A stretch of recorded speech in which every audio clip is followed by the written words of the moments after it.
Hello, my name is Father Gregory Pine, and I'm a Dominican friar of the province of St. Joseph, and this is Pints with Aquinas. In this video, I thought that we could talk a little bit about the plurality of religious or anti-religious commitments that we see on offer in the world, because for many people, it's a stumbling block or a scandal. So the idea is, if God reveals himself, and if we have access to that revelation, you would expect to see more consensus in the world.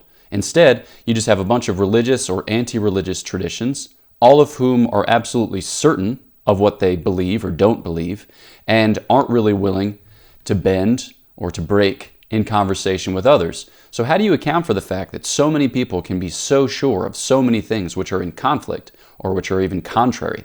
So we're going to take a look at that claim and show that the church has reasons for its positions, and also a way by which to understand our current conflicts or our current lack of consensus. So here we go. So we can approach this from a variety of different angles, and some might want to approach it just head on and try to prove that the Catholic Church is the true church, or that the Catholic faith is the true faith. And that's one argument that you can make, and you can do so based on kind of like history, or archaeology, or anthropology, or religious studies, or philosophy or theology, all of which are interesting things to do. But I think that's a bigger argument to make. So I just want to simply say, all right, we can make sense of the fact that there is lack of consensus, and then we can marshal some reasons, or we can use some resources to show that what we have has reasons, has arguments, has kind of clout when it comes to hosting these types of conversations. So first, let's treat why is there such a lack of consensus? I think, one reason for which is because we, as human beings, are both wounded and weakened, all right? So we can't think that we just have clear access to the truth of the matter, or that everyone just has clear access to the truth of the matter, because we suffer from wounds and we suffer from weaknesses. When it comes to wounds, we think here of the effects of sin, so both original sin and personal sin. When God created us, he created us with all kinds of awesome graces, with all kinds of awesome privileges, which made it easier for us to know and to love. But on account of original sin, we forfeited a lot of those awesome graces and privileges. And as a result, it's much more difficult for us now to know the truth and to love the good. So St. Thomas will talk about the wounds of original sin. So in our minds or in our intellects, it registers as ignorance, and our wills as malice, and then in our emotions or passions as weakness and concupiscence.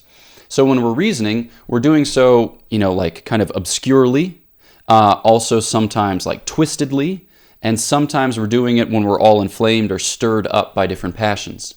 So think about somebody who wants to convert, for instance, or somebody who's beginning to think about converting. It's not just a matter of like, I thought this was true, and now I know this is true, and so I'm going to do this instead of what I formerly did. Because for a lot of people, their faith commitments are more than just their faith commitments. It's their way of relating to their family, to their friends, to their coworkers, to life more generally. And so if you convert, in a certain sense, you lose a lot more than your former faith commitments. You might lose your family, your friends, your work associates, and all that goes with that. So we can't say it's simply just a matter of acknowledging the truth. Think about converting from Islam to Christianity in a country in which Christianity is persecuted severely. It could mean your life. And as a result of which, it's not as easy as saying like, oh yeah, it's just, you know this thing, and then you figure this thing out, and then you just go ahead. It's not that easy. All right.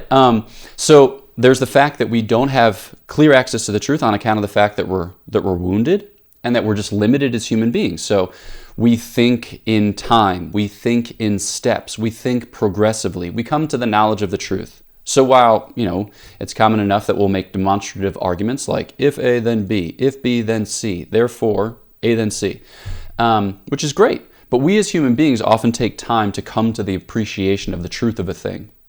So maybe you've engaged with St. Thomas's reasoning on the 5 ways, which is awesome. But at the end of it, you're like, wait a second, what does that prove? Does that prove that there's a God? But if you spend time with those arguments, you continue to revisit those arguments, you come to kind of put on the mind of Thomas, as it were. You come to inhabit his metaphysical universe. And in doing so, you have a greater sympathy with, you have a greater appreciation for the arguments, and then you see more and more how they obtain.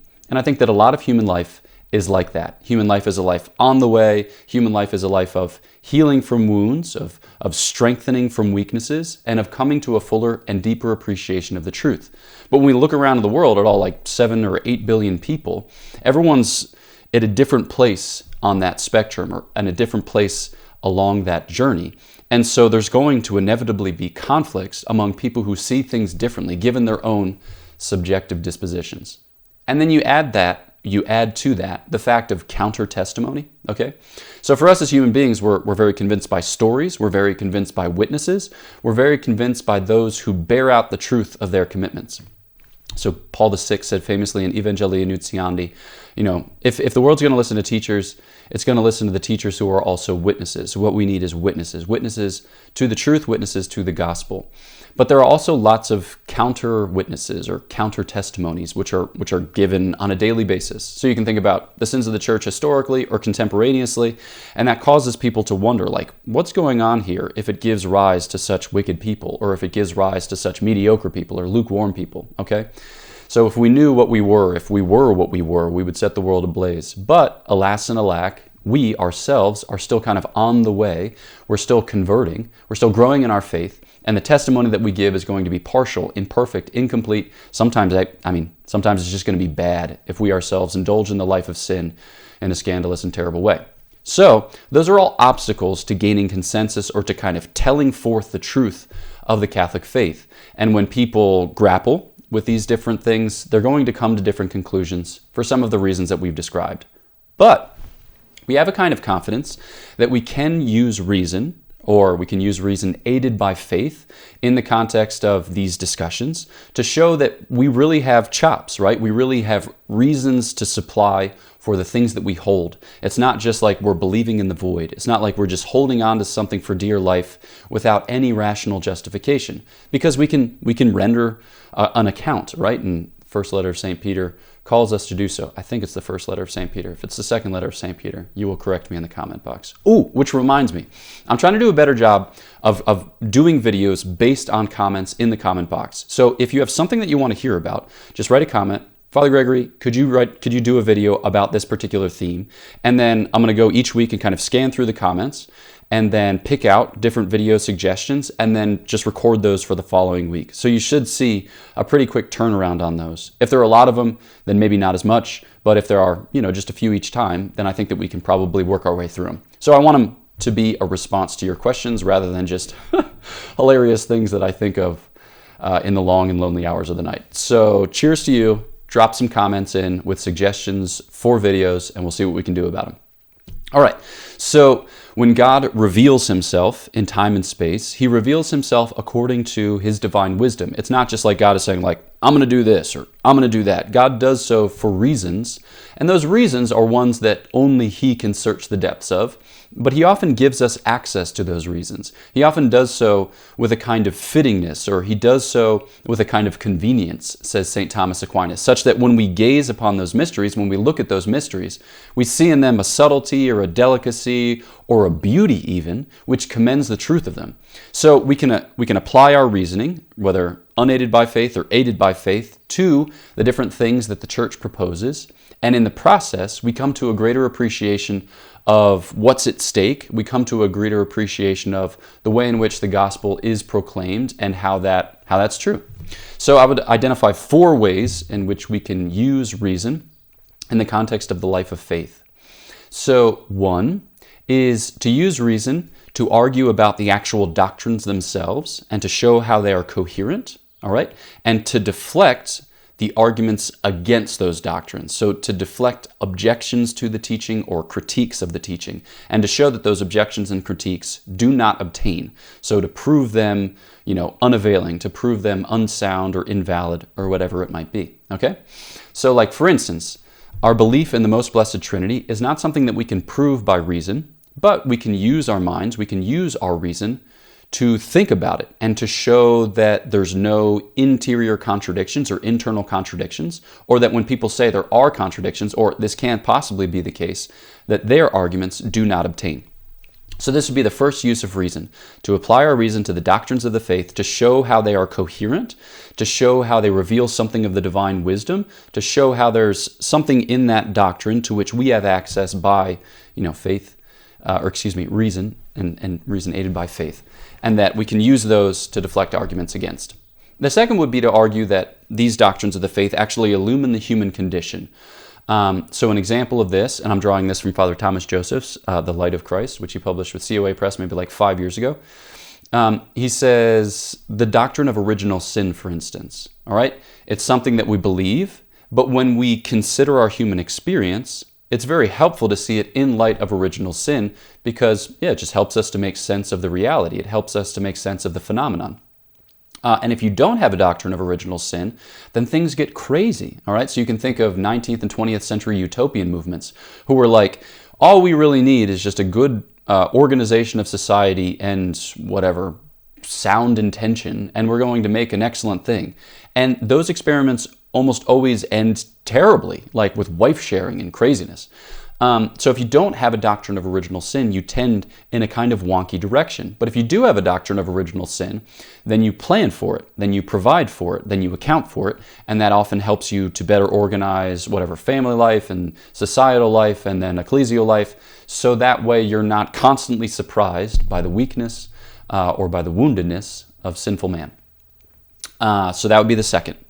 And then the third is what St. Thomas calls the preambles of the faith. So there are certain aspects of our faith tradition which we can prove by reason. So there's a kind of overlap between faith and reason because God knows, all right, these things are super important.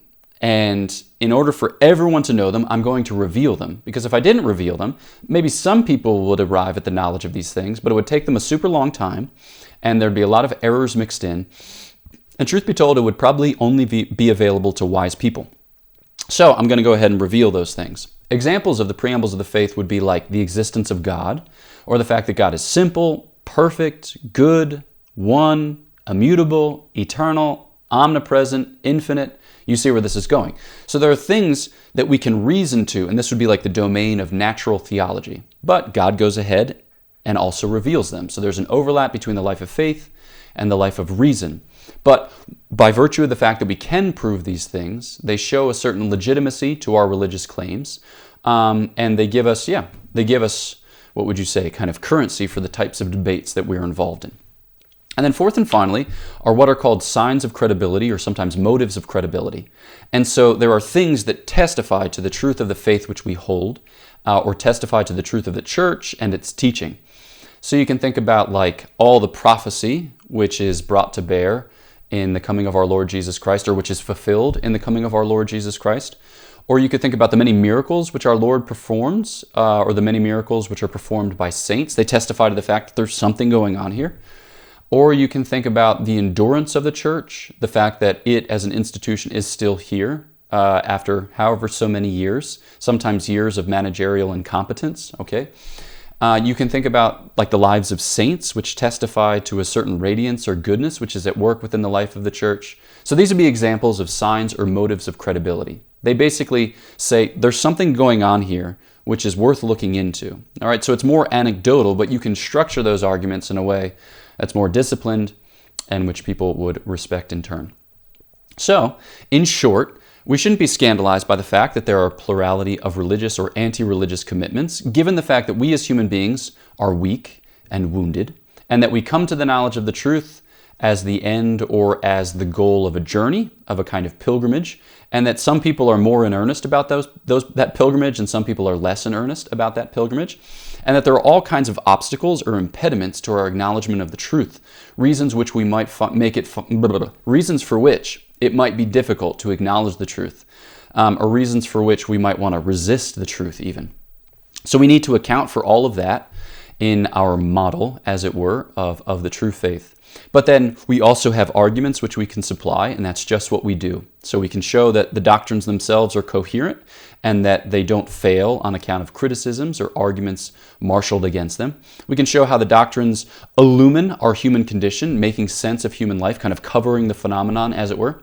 We can also argue for certain things which are proper to our tradition of faith, so preambles of the faith specifically, which are available to us by our exercise of human reason. And then we can point to certain signs or motives of credibility, which say, okay, this is worth looking into, this is worth inquiring after, because there's something happening here. There's something afoot. There's something supernatural which we can't account for in merely natural ways. And so it merits our consideration.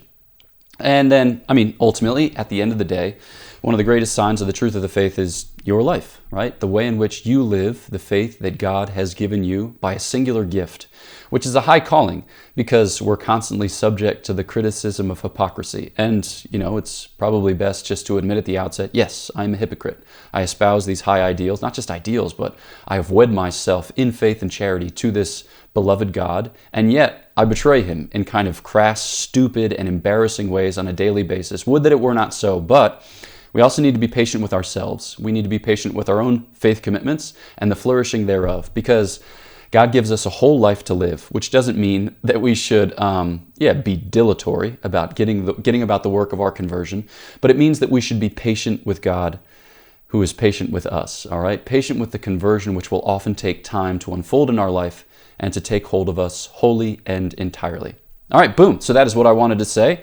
This is Pints with Aquinas. If you haven't yet, please do subscribe to the channel and push the bell, and then you'll get updates via email on all kinds of good things which come from the channel. Also, 2 small announcements from me. I wrote a book. It's called Prudence, Choose Confidently, Live Boldly. It's available on Amazon.com, and it's about choosing for happiness in light of God's love for you. That is a simple way to summarize a 160-page book, but I think you'll like it. And then the last thing is I contribute to a podcast with 4 other Dominican friars called Godsplaining, which I hope you might enjoy. And also we're having retreats this summer, and you can find out about those retreats at godsplaining.org. So check them out, and I'll hope to see you there. All right, that's it from me. My prayers are for you. Please pray for me, and I will catch you next time on Pints with Aquinas.